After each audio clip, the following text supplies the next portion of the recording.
ยังภะคะวะอะระโฆภะคะวะภิกขุอะมันเตสิภิกขโวติภวะอิตตะโวจังอุปาทวะภิกขเวตถาคตาวะสัทธตุธัมมานิทัฏฐานัมมนิยามตังตถาคตอภิสัมโพชติอภิสัมมิติเววะรติวิปัสสติอุตตานิกโรธัมมาภิกขเวตถาคตานังอนุปาณาวะตถาคตานังสังฆานุภา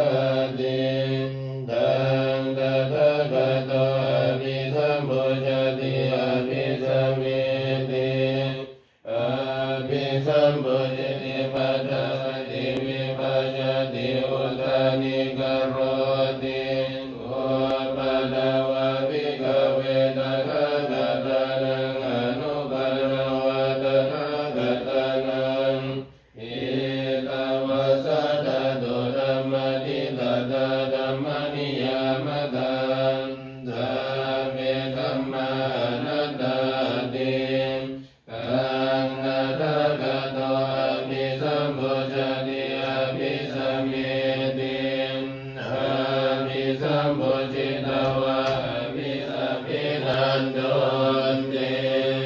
ภวันตุสัพพมังคลังราคันตุสัพพเทวตาภวันตุเตภวันตุสัพพมังคลังราคันตุสัพพเทวตาสัมมาธัมมานุภาเวนะสัทธาโสติภวันตุเตภวันตุสัพพมังคลังราคันตุสัพพเทวตาสัมมาสังฆานุภาเวนะสัทธาโสติภวันตุเตปัสสโมสุโขยามิสัตตังวรันติจามาริสุนามาริสเนตาเนวะหังมาริสามินาทิเมตัสสังสยโยมานิมะยังพันเตมัตตกะพัตตานิสังฆทานาภิกขุสังคัสสะโอโนชยามะสาธุโนพันเตภิกขุสังโฆ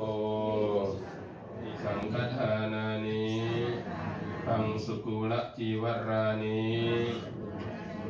สัพพังหากันเจวะมาตาปิตุอาทิปิตายะสุขายะข้าแต่พระภิกษุสงฆ์ผู้เจริญข้าพระเจ้าทั้งหลายขอน้อมถวายสังฆทานผ้าบางสกุลจีวรพร้อมทั้งบริวารภิกษุสงฆ์จงรับซึ่งมัตตกะภัตตาหารเหล่านี้ของข้าพระเจ้าทั้งหลายญาติทั้งหลายมีมารดาบิดาเป็นต้น